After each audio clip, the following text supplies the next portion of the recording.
4 charity visits, 4 brand visibility.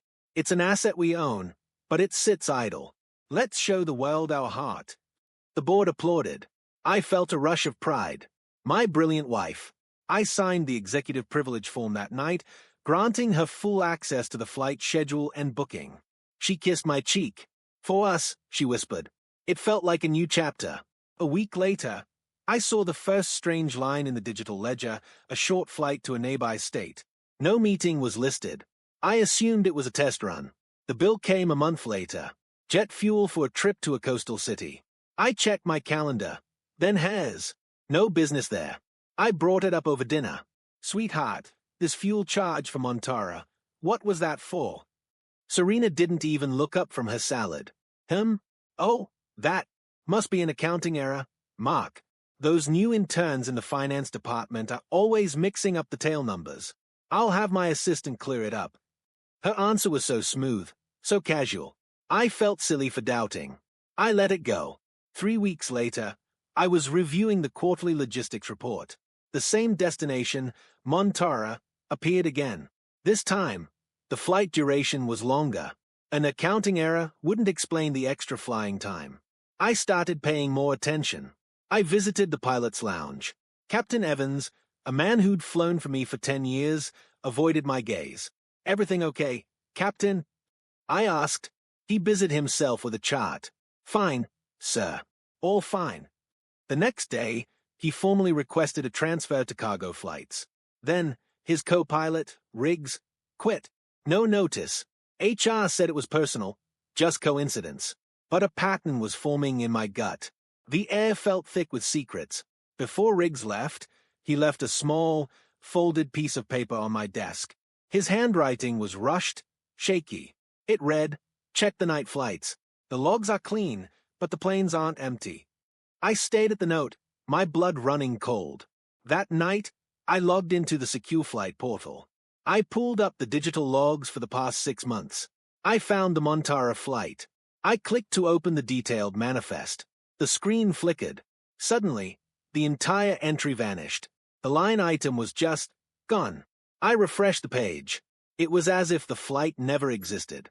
I called IT first thing in the morning. They said it was a known software glitch, that sync errors sometimes deleted entries. They were working on it.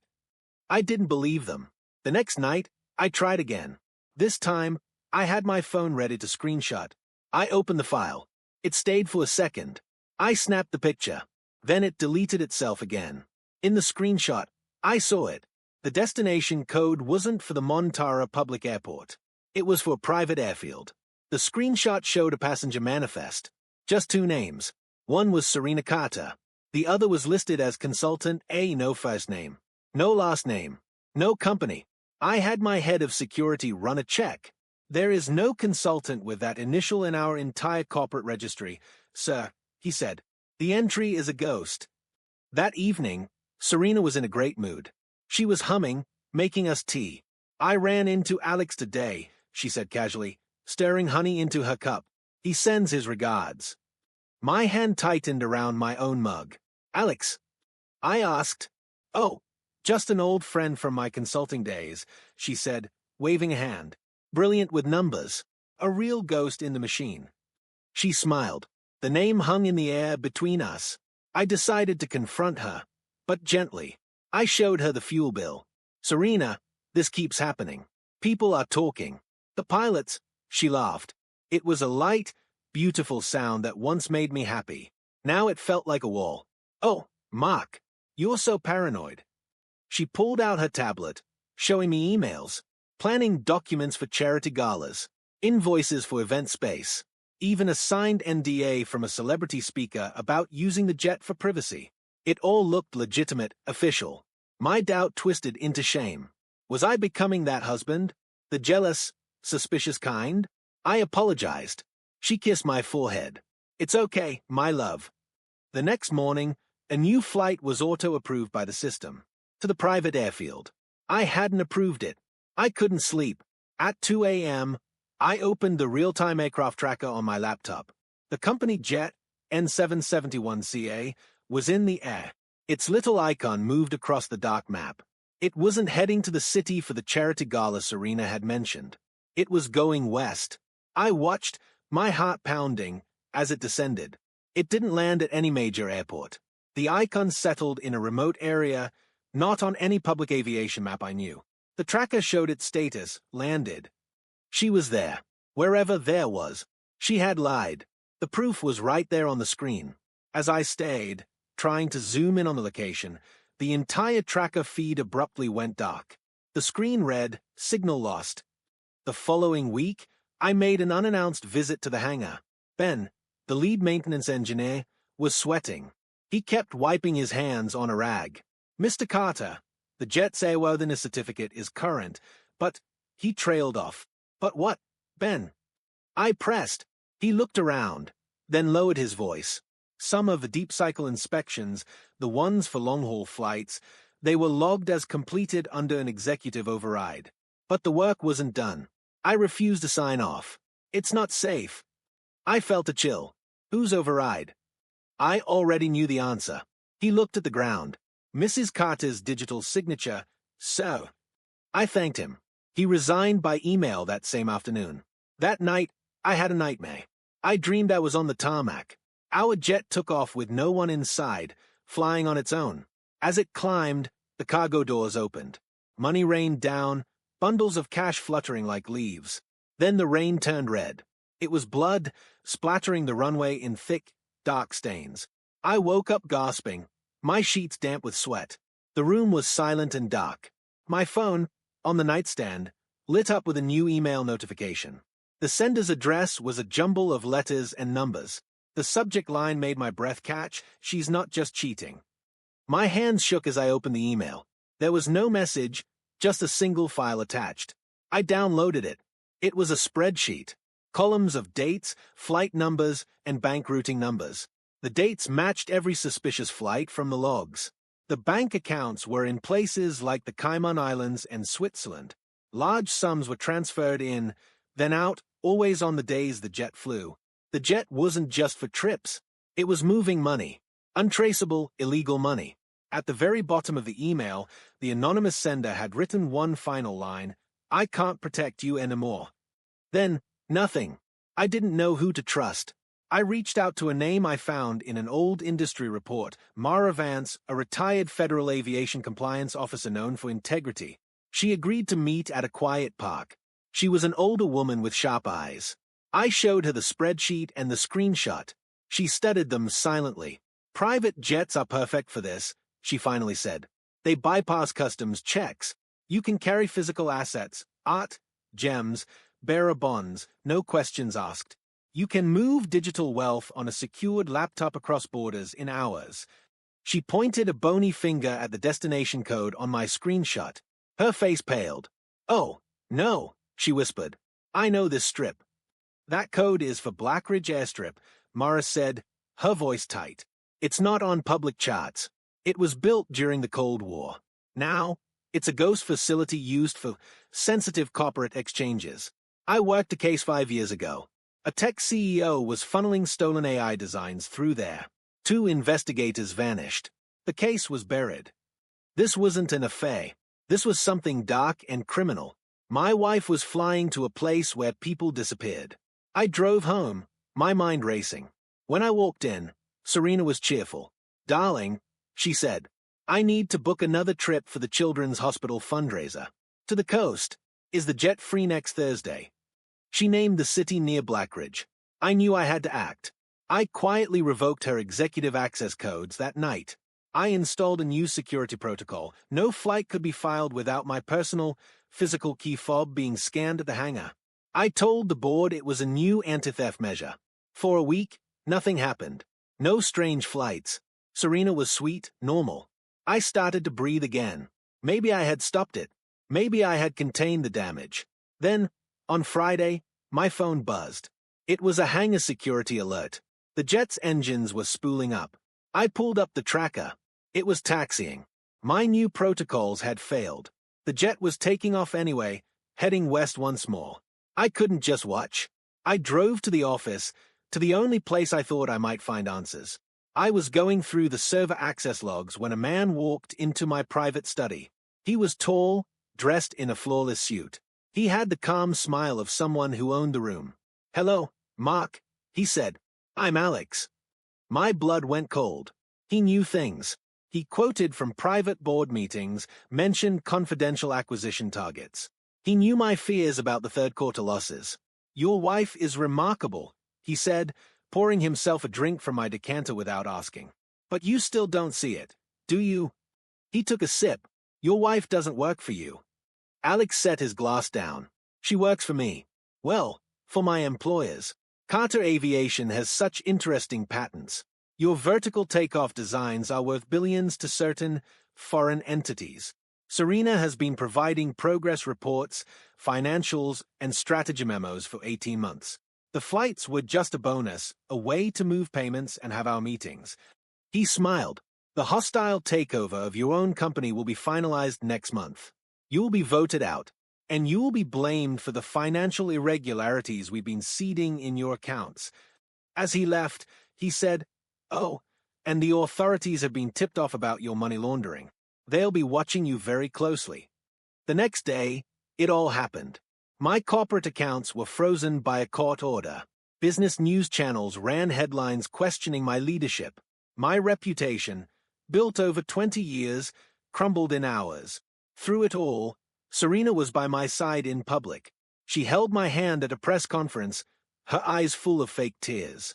"We will get through this," she told the cameras. "I believe in my husband." The net was tightening around me, and she was weaving it. That night, Mara Vance called from a blocked number. "Mark, they've framed you perfectly. But there's one move left. A dangerous one. Meet me." Mara's plan was simple and risky. We would let the final flight happen. Serena and Alex were scheduled to fly to Blackridge in 2 days for the final data exchange. Instead of blocking it, we would hijack the data stream. Mara had a contact in the National Aviation Authority. We would reroute the jet's entire digital fingerprint, its communication logs, its transponder code, its satellite feed, directly to a live regulator's server. Every word spoken on board, every piece of data transmitted, would be recorded as federal evidence in real time. It was a trap. We set it. The flight was filed. As the jet taxied for takeoff, I got a text from Mara. "The stream is live. The evidence is locked." A moment later, my phone buzzed. It was Serena. "Something feels wrong," her text read. I waited until the flight was at cruising altitude. Then I called her satellite phone. She answered after several rings. "Mark? What is it?" Her voice was tense. "I know everything, Serena," I said, my voice flat. "Blackridge. Alex. The patents. The takeover." There was a long silence. Then her voice changed. The sweet, caring tone vanished, replaced by something cold and sharp. "Took you long enough," she said. "You were always so trusting, Mark. So easy to blind." She confessed to it all, her voice dripping with contempt. She talked about the money, the spies, how my company was just a tool. I recorded every word on another line. In the background, I heard Alex say, "Serena, the system is glitching." Then a new, official voice cut over the frequency. "N771CA, this is Homeland Security. You are ordered to land immediately at the nearest designated field. Comply now." We are back on the tarmac. Now I understand the scene. The officials aren't here for me. They are here for her. The jet lands, escorted by 2 black helicopters. The doors open.